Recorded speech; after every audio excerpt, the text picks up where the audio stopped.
સૌને વંદે માતરમ। આજે ભૂલી ગયા પછી એકાંકી શ્રી રઘુવીર ચૌધરી દ્વારા લખાયેલી એની આપણે ચર્ચા શરૂ કરીશું। પ્રથમ વિડીયોમાં પ્રથમ ભાગમાં મેં તમને કહેલું કે એકાંકીને વાંચજો અથવા તો ઘરે જો અનુકૂળતા હોય તો પરિવાર સાથે પાત્રોની વહેંચણી કરીને એને ભજવજો। તમારામાંથી લગભગ બધા વિદ્યાર્થીઓએ એકાંકીના પાત્રોને એમના સંવાદોને ધ્યાનથી વાંચી લીધા હશે। તો આજે થોડું એકાંકીમાં લેખકે શું સમજાવ્યું છે, એમનો શું ઉદ્દેશ્ય છે અને તમને એમાંથી શું શીખવાનું છે એની થોડીક આપણે ચર્ચા કરીએ। પછી આપણે એના સંવાદો પણ જોઈ લઈશું। શરૂઆત કરીએ આપણે સૌપ્રથમ એના પાત્રો પરિચયથી। તો એકાંકીમાં મુખ્ય બે પાત્ર છે, આમ જોવા જઈએ તો ત્રણ પણ કહી શકાય।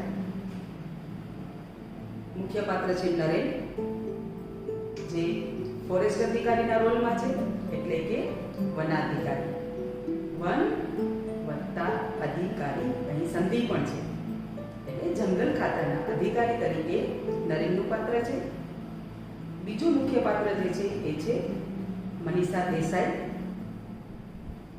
જે નરેનની પ્રેમિકાના રોલમાં છે। અને ત્રીજું મુખ્ય પાત્ર છે મનીષા દેસાઈના પિતાનું, જેનું નામ એકાંકીમાં છે વિરાટ। આનંદ, કનોજ અને સલોની એ બીજા પાત્રોમાં નિયુક્ત થયેલા છે।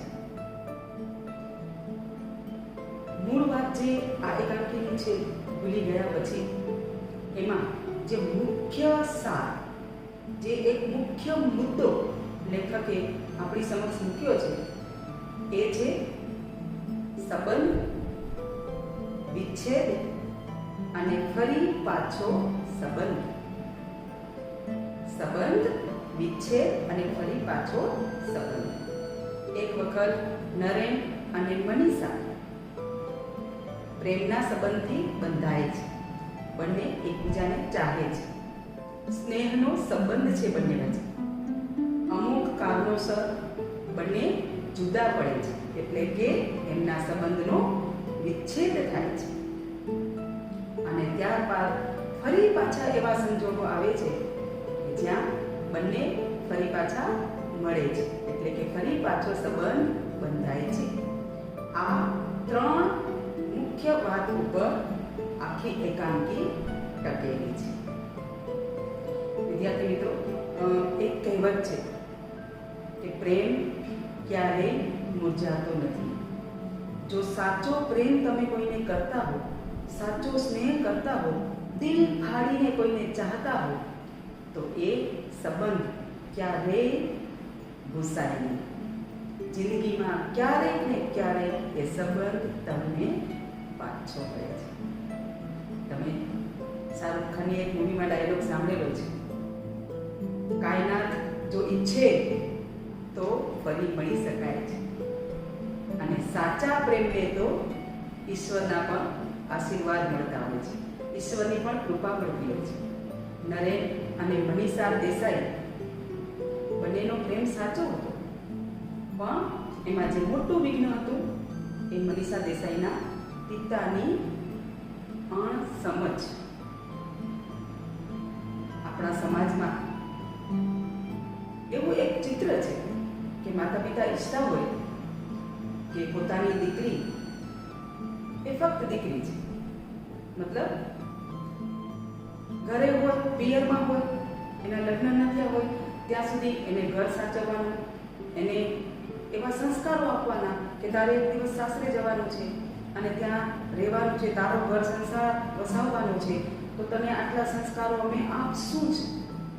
સાસરે ગયા પછીનું બીજું કામ, બીજા સંસ્કાર કયા એને મળેલા છે તો કે પતિની સાર સંભાળ લેવી, સાસરાના જે બીજા સંબંધો હોય એની બધાની સંભાળ લેવી અને પોતાને ત્યાં આવેલા સંતાનોનો વિવેકપૂર્ણ રીતે ઉછેર કરવો. તો મનીષા દેસાઈના જે પિતા છે વિરાટભાઈ, એની પણ કંઈક આવી જ માન્યતા હતી. એના પરિણામે એણે નરેન અને મનીષાને એક સમયે એક થવા દીધા નહીં. મતલબ નરેન અને મનીષાનો જે પ્રેમ હતો એ લગ્નમાં પરિણમ્યો નહીં. આ એક મુદ્દો તો છે, પણ એની સાથે વિરાટભાઈ પોતાની પુત્રી મનીષાની શક્તિ અને તાકાત, સામર્થ્ય વિશે જે ગેરસમજમાં હતા, એ બહુ અગત્યનો મુદ્દો લેખકે આપણા સૌ સમક્ષ મૂક્યો છે. ક્યારેક ક્યારેક આપણે કોઈ વ્યક્તિને પહેલી નજરે જોઈએ અને તારણ બાંધી બેસતા હોઈએ છીએ કે આ વ્યક્તિમાં કોઈ દમ નથી અને આપણે એનાથી દૂર થતા હોઈએ છીએ. પણ જેમ જેમ એ વ્યક્તિની નજીક જઈએ, એનાથી આપણે પરિચય કેળવીએ, એ પછી આપણને ખબર પડે કે એ તો ખૂબ શક્તિમાન છે, સામર્થ્યવાન છે, આદર્શ વ્યક્તિ છે.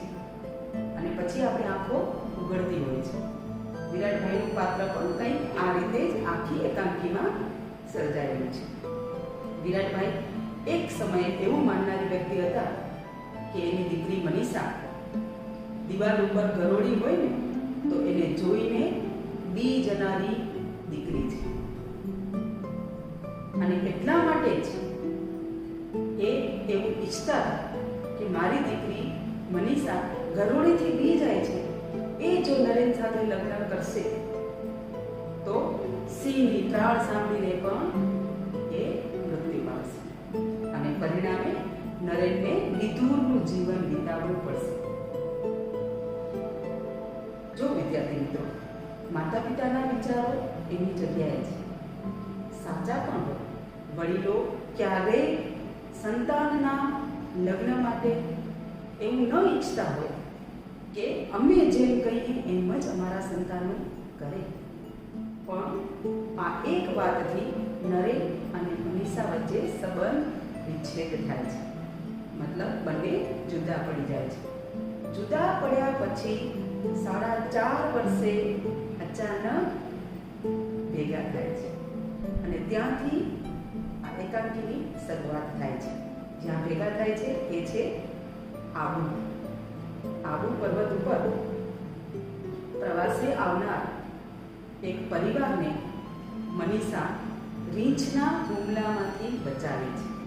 મેં આગળ શું કહ્યું તમને? વિરાટભાઈ શું માનતા હતા કે એમની દીકરી તો ગરોળીથી પણ બી જાય એવી ગભરું છે, વિકણ છે, એ બિલકુલ તાકાતવાળી નથી.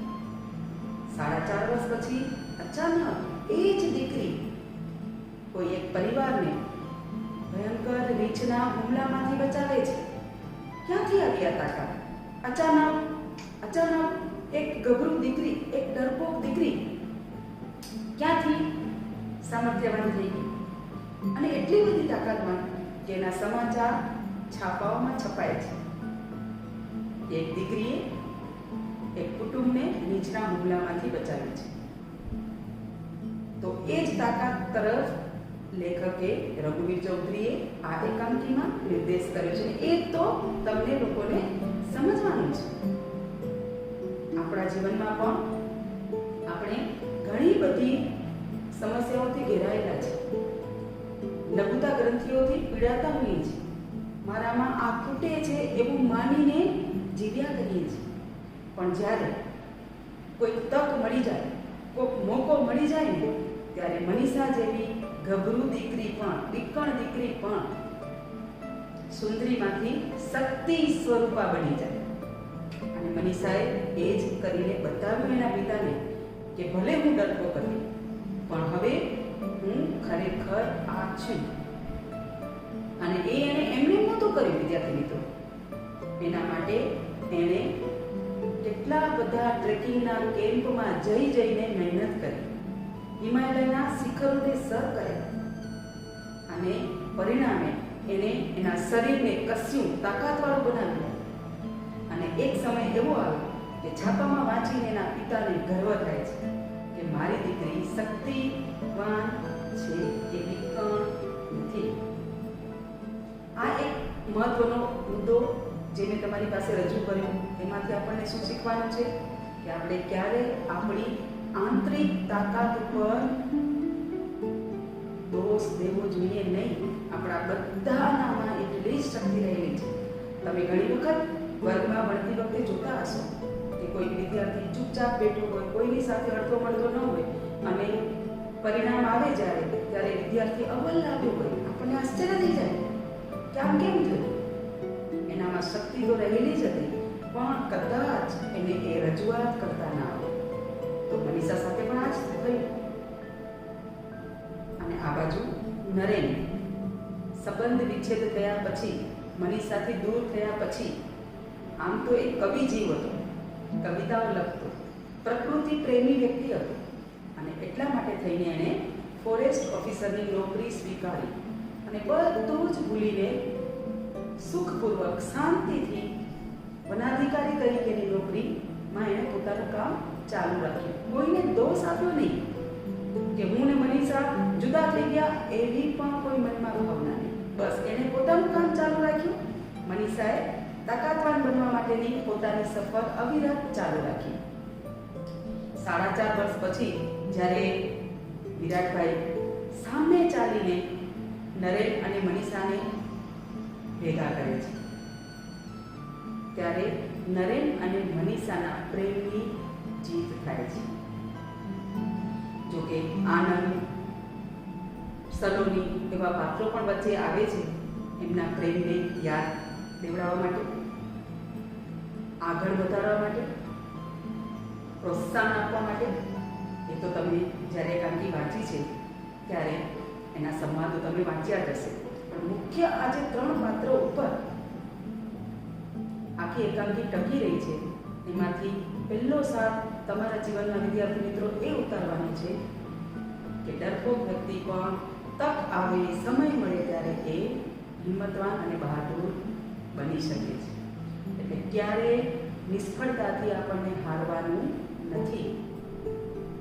જમીન પર પગ ખોડીને એટલી મહેનત કરતા રહેવાની છે કે એક દિવસ લોકો જ આપણો હાથ, આપણે જેને ચાહતા હોઈએ એના હાથમાં મૂકે.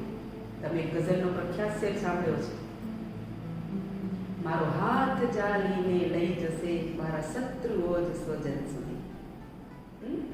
કંઈક આ જ ભાવ મનીષા અને નરેનના જીવનમાં પણ લાગુ પડે છે. અને બીજી જે મુખ્ય એક વાત આ એકાંકીમાં આપણે જે જોવાની છે અને સમજવાની છે, શીખવાની છે, એ છે, એના માટે પણ હું તમને આજે શેર સંભળાવીશ.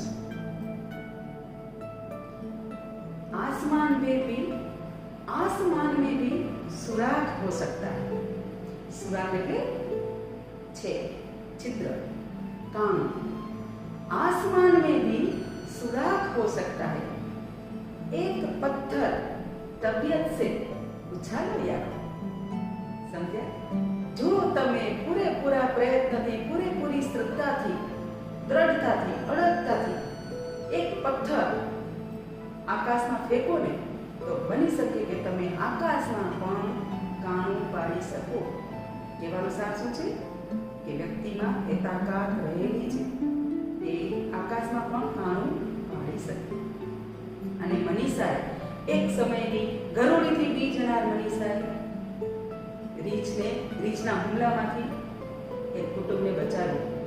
ગરોળીથી બી જનાર હવે મગરથી પણ બાથ ભીડતા અચકાતી નથી.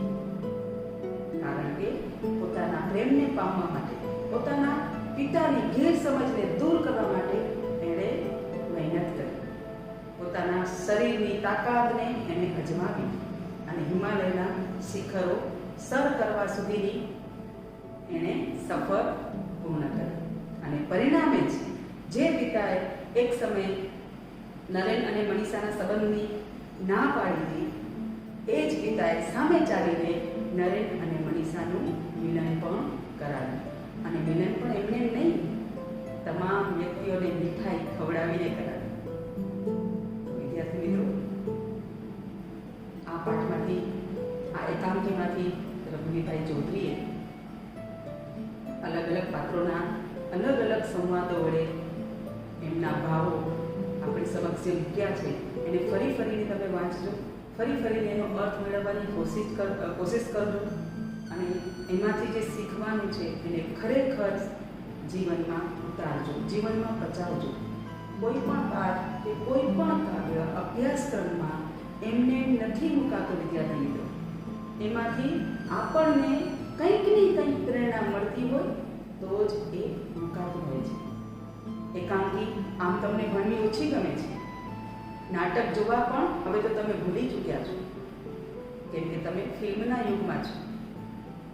તમારા હાથમાં રહેલા ફોનમાં તમે ધારો ત્યારે ગમે એવી મૂવી જોઈ શકો છો, તમને ગમતી મૂવી જોઈ શકો છો.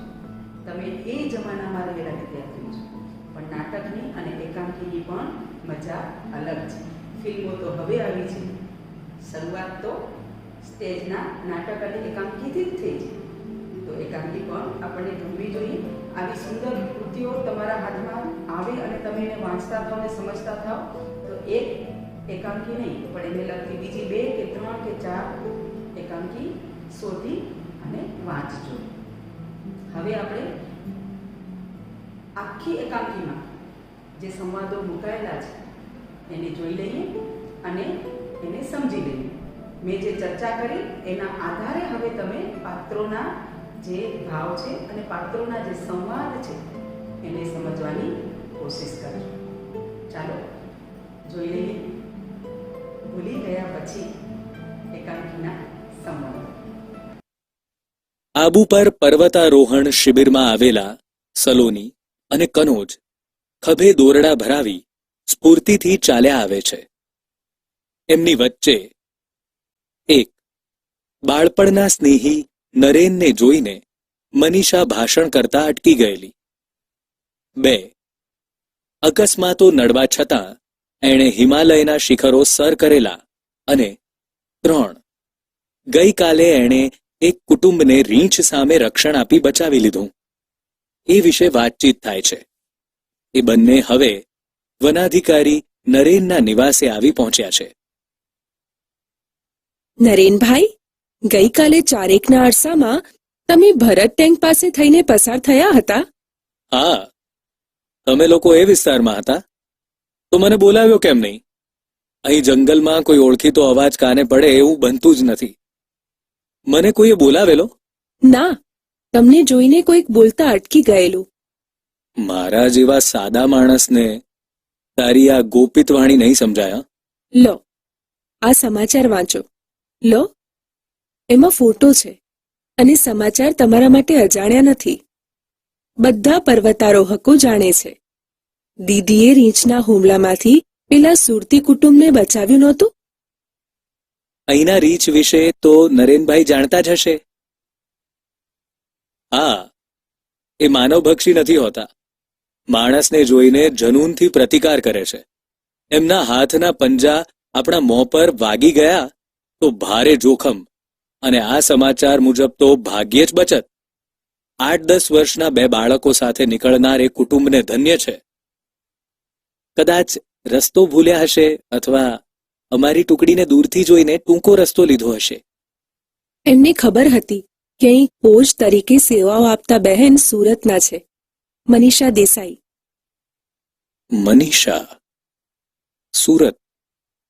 ખેર, જે હોય તે સારું થયું. આ સમાચાર છપાયા તેથી લોકો જરા સંભાળીને ફરશે. આમાં પણ તમને કશું રોમાંચક ના લાગ્યું? તું કેમ આજે બધું આ રીતે પૂછે છે? છે શું સલોની? એ જ કે હું પૂછું છું એ બધું એળે જાય છે. તમે આવા શુષ્ક ક્યારથી થઈ ગયા? મમ્મી તો કહેતી હતી કે મામાના નરેનભાઈ મોટા કવિ થશે. કહે છે કે નૈસર્ગિક સૌંદર્ય પાછળ તમે ગાંડા હતા, તેથી તો ફોરેસ્ટ ઓફિસરની તાલીમ લીધેલી. એમાં તથ્ય હશે, પણ મારી રીતે કહું તો હું માનવ હૃદયના સૌંદર્ય પાછળ ગાંડો હતો. પ્રકૃતિ એની બાહ્ય છબી હતી, પણ જીવનમાં એક અણધારી ક્ષણ આવી, ઊંડો આઘાત કરી ગઈ. મૂળ વસ્તુ ગુમાવ્યા પછી એની બાહ્ય છબીનો, આ નૈસર્ગિક સૌંદર્યનો પણ એટલો મહિમા ન રહ્યો. હવે માત્ર નોકરી કરું છું, અલબત્ત નિષ્ઠાથી. તમે લગ્નના બધા માંગા કેમ પાછા ઠેલો છો? એટલા માટે કે મનીષા દેસાઈ નામની એક નમણી ને નાજુક કન્યા પર તમે કવિતાઓ લખતા, પણ એણે લગ્નની ના પાડી. એ નમણી અને નાજુક હતી એ ખરું, પણ એના પર કવિતા નહોતો લખતો. હું એને જ કવિતા માનતો હતો. અને બીજું, એણે ના નહોતી પાડી. ખેર, એ નાજુક કન્યાનું નામ મનીષા હતું, અટક દેસાઈ, અને ગામ સુરત હતું. તેથી આ ખડતલ અને નિર્ભય કન્યાને હું મારા પૂર્વજીવનની મનીષા માની લઉં. હવે તો એની અટક પણ બદલાઈ ગઈ હશે. અને ન બદલાઈ હોય તો? જે વ્યક્તિ નાજુક અને નમણી હોય એ જ ખડતલ અને નિર્ભય ન થઈ શકે? આ મુદ્દા પર જ તો અમને કુમારી મનીષા દેસાઈએ એક દિવસ ભાષણ આપેલું. જુઓ, જરા ફોટો ધ્યાનથી જુઓ. આંખો તો એવી જ છે, પણ સૈનિક બાળા જેવો યુનિફોર્મ? ના ના, સલોની એ ન હોય. આ તમે આ ફોટા સાથે તમારી કલ્પના મૂર્તિને સરખાવો છો કે મૂળ વસ્તુને, મનીષા દેસાઈને? એ મનીષાનું આવું રૂપાંતર? મારે અભિનંદન આપવા આવવું જોઈએ, જો ખાતરી થાય કે... પ્રયત્ન કરી જોઈએ, મનીષાબેનને ખ્યાલ ન આવે એ રીતે. કનોજ, તું આનંદને અહીં મોકલશે? હું પછી એની સાથે કેમ્પ પર આવી જઈશ. ચાલો વરંડામાં બેસીએ. સૂર્યનો પ્રકાશ છે ત્યાં સુધીમાં તમારા બંગલાના ફૂલછોડની શોભા જોઈએ. તું ચાલ, ખુરશીઓ હું લાવું છું. મારી અત્યાર સુધીની નોકરીમાં આ સૌથી સુંદર મકાન મળ્યું છે. જાણે કે હું અહીંનો માનવંતો મહેમાન ન હોઉં. અરે, પેલો ગુલમોહર કેવો ખીલ્યો છે! એની ઉંમર ખબર છે? આપણા બંનેની ઉંમરના સરવાળાથી પણ વધારે હશે. નજર પડી ત્યારે મને પણ આવો જ પ્રશ્ન થયેલો. આટલું ઘરડું ઝાડ આટલું પ્રફુલ્લિત થઈ શકે? અરે, આ પેલો દોડતો આવે એ તો મનીષાનો નાનો ભાઈ. આટલા વર્ષે બાળક જ રહ્યો. બરાબર 4-4.5 વર્ષે હું એને જોઉં છું. હવે કંઈ બાકી છે ખાતરી કરી લેવામાં?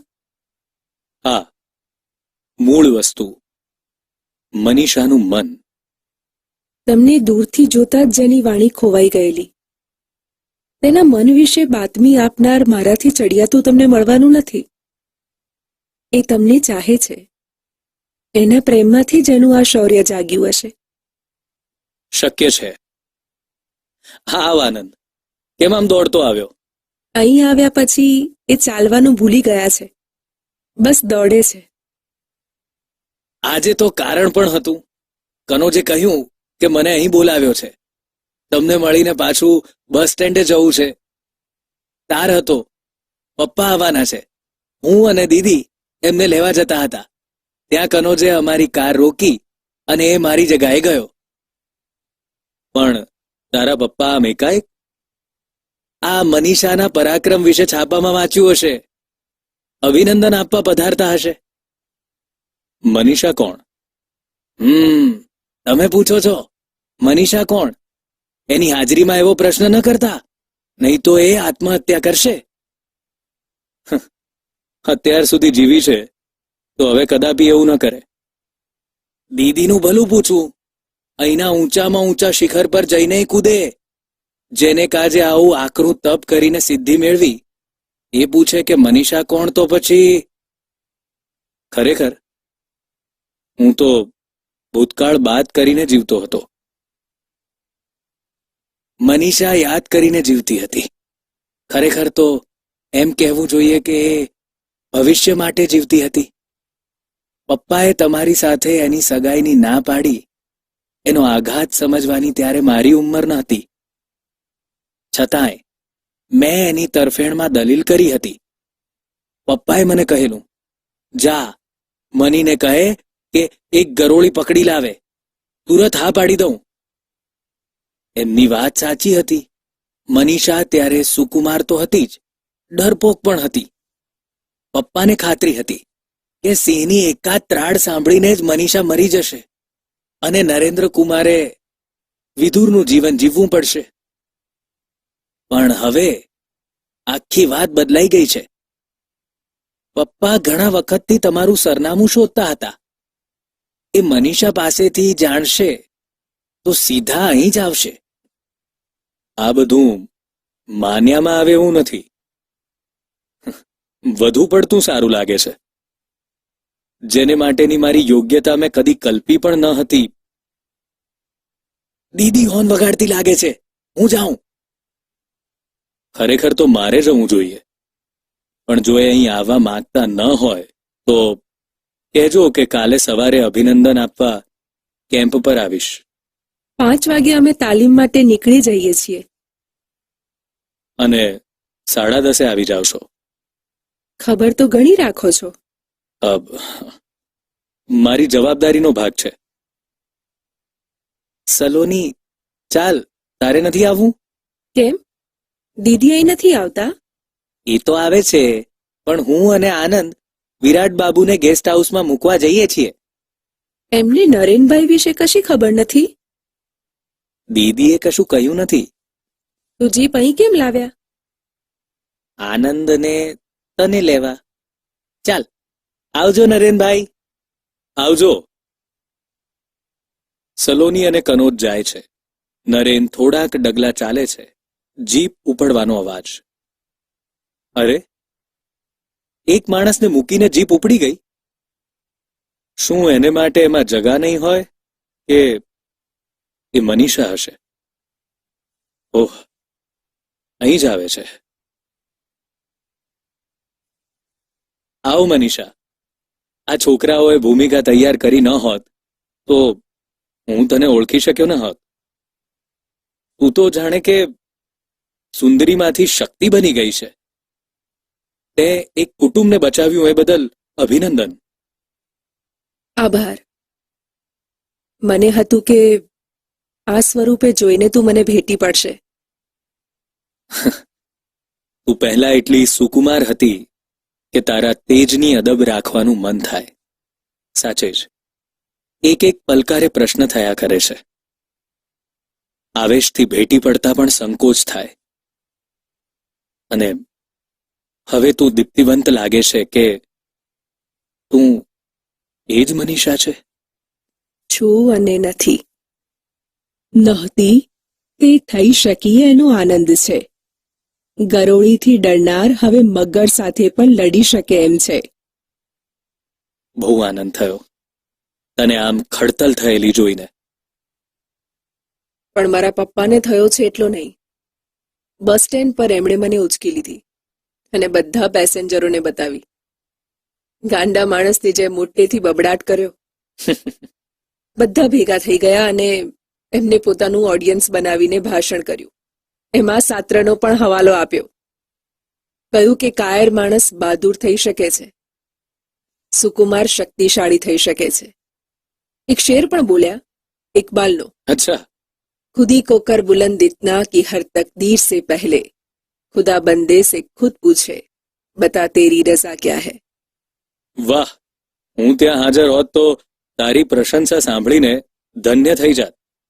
અથવા મારા પપ્પાને સીધા દવાખાને લઈ જાત. આવેશ શમી જતા એ રડવા લાગ્યા. એ તો અમે સોગંદ દઈને જીપમાં બેસાડી દીધા, નહીં તો છાપા માટે એક બીજા સમાચાર બનત. દીકરીના પરાક્રમથી પાગલ બની ગયેલા પિતા અને એમનો આનંદ ખરેખર તો પોતે ખોટા પડ્યા તેનો હતો. કઈ બાબતે? ગરોળીથી ડરનારે રીંછને ડરાવ્યા એ. હમ. પપ્પા મોટેથી કહેતા હતા, સાંભળો એ મુસાફરો, દુનિયાથી થાકેલા લોકો સાંભળો, માણસ માટે કશું અશક્ય નથી. સાર્ત્ર કહે છે તેમ એ આકાશના તારા સુધી પહોંચી શકે છે. હું કહીશ કે એ આકાશના તારાને ફૂલની જેમ વીણી શકે છે. પપ્પા શિકારી હતા ને એકવાર મમ્મીને સાથે લઈ ગયેલા. એની ઈચ્છા નહોતી, આજ્ઞા માનીને ગયેલી. માંચડા પર હોવા છતાં નીચે વાઘની છલાંક જોઈને એ ચીસ પાડી ઉઠેલી. એ પછી હૃદયના ધબકારાનું દર્દ કોઈ ઉપાયે દૂર ન થયું તે ન જ થયું. આજે મમ્મી જીવતી હોત તો આ સમાચાર વાંચીને એના ધબકારા કાયમ માટે શમી ગયા હોત. પપ્પા કહેતા હતા, એમની વાત મને સાચી લાગી. તું તો સાહસમાં મારાથી પણ આગળ નીકળી ગઈ. નિર્ભય થતા જ તું પ્રેમ સ્વરૂપ બની ગઈ અને સર્વાત્મ ભાવે એક ભયંકર પ્રાણીના પંજા. ખબર હતી કે જે ભયંકર લાગે છે એ હિંસક નથી. હવે તો મારો રોજનો અનુભવ છે કે આ પ્રકૃતિ માતા છે, વરદાત્રી છે. માણસો કેમ ભૂલી જાય છે કે દૂરથી અવાજ આવે છે. She is greater than me because she is my daughter. Manisha, આ કોનો અવાજ છે? સહેજ નજીકથી અવાજ. આ એ મારાથી પણ મહાન છે, સાક્ષાત શક્તિ છે. એ સિંહ પર સવારી કરે એવી છે, તો પછી રીંછનું શું ગજું? આ તો પપ્પા, બીજું કોણ? સાચે જ એમનું ચસકી ગયું છે. આ વિશ્વમાં સૌથી સુખી માણસ હું છું. ઈશ્વરની ઈચ્છા હોય તો એની પાસેથી હું આખો પર્વત ખરીદી લઉં. નો નેવર, હું કઈ યુધિષ્ઠિર નથી. એકે વાર શા માટે ખોટું બોલું? યાદ કરી જુઓ, આ સજ્જનને ઓળખો છો? નમસ્તે મુરબ્બી, પધારો. નમસ્તે યંગ મેન. પપ્પા, આ નરેન્દ્ર કુમાર છે, આબુના ફોરેસ્ટ ઓફિસર, જેમની આગળ તમે એકવાર ખોટું બોલેલા. ઓહો, પેલો કવિ. મનીષા પર કવિતા લખતો હતો એ? હવે કોઈના પર કવિતા લખતો નથી. તો મારા પર લખ. હું આજે સૌથી સુખી છું. Most happy man in the universe. એક શું, બે કવિતા લખ. દુઃખી માણસ સુખી વિશે લખે તો સાચો અર્થ ભાગ્યે જ પ્રગટ થાય. ઓ, તને શું દુઃખ છે ભાઈ? આ મારી પરી જેવી નાજુક છોકરી તારું નામ રટી રટીને તપ કરતી રહી અને એક પછી એક શિખર જીતતી રહી, ને તું તારી જાતને દુઃખી માને છે? પપ્પા, એમનું દુઃખ દૂર કરવાનો ઉપાય તમારા હાથમાં છે. શું મનીષા, આ તારો તોફાની ભાઈ સાચું કહેશે? તારું મૌન સંમતિ સૂચવે છે. અલ્યા છોકરાઓ, પેલી મીઠાઈ લાવો, અને આનંદ, તું જીપ લઈને જા. કોઈ જોશી બોશીને પકડીને ઉઠાવી લાવ. પણ પપ્પા, 5 વર્ષ સુધી કોઈ કોઈને યાદ રાખી શકે? હજી ક્યાં 5 પૂરા થયા છે? 6 માસ બાકી છે. એ પહેલા તો હું તમને પરણાવી દઈશ. એની ઉતાવળ નથી. મનીષા મનમાં હતી, છે અને રહેશે. જો પ્રેમ કોઈ મુદતી વસ્તુ હોત તો અમે આમ શિખરો ભણી ગતિ કરી ન હોત. રહેવા દે આનંદ. હા, જોશીને બોલાવવાની જરૂર નથી. પહેલા તો હું આ શિબિર પૂરી કરીશ, પછી અમે થોડા દિવસ સાથે હરીશું, ફરીશું, જૂનો સમય તાજો કરીશું. ચાલો વિદ્યાર્થી મિત્રો, સાચા પ્રેમની હંમેશા જીત થાય છે. સાચો પ્રેમ ક્યારેય મૂર્છાતો નથી અને ગભરું વ્યક્તિ પણ તક મળે, મોકો મળે ત્યારે બહાદુર, હિંમતવાન થઈ જાય છે. એક ગભરું યુવતી મનીષા દેસાઈ વિકર્ણ યુવતીમાંથી શક્તિ સ્વરૂપમાં રૂપાંતરિત થાય છે. સંવાદો દ્વારા તમે આટલી સમજ મેળવી. આપણે આજે આ વિડીયોમાં અહીં જ વિરમીશું, પણ ગૃહ કાર્ય વિના નહીં. તમે સ્વાધ્યાયના પ્રશ્નો, શબ્દાર્થ, રૂઢિપ્રયોગ નોટમાં લખો છો એમ જ આ એકાંકીનું પણ કામ પૂર્ણ કરવાનું છે નોટમાં. અને બીજું કામ હું તમને ફરીથી આપવા જઈ રહી છું. હું ઈચ્છીશ કે તમે તમારા પરિવારના સભ્યો સાથે અલગ અલગ પાત્રોની વહેંચણી કરીને આ એકાંકીને સમય મળે ત્યારે ઘરે ચોક્કસ ભજવજો અને કલાકાર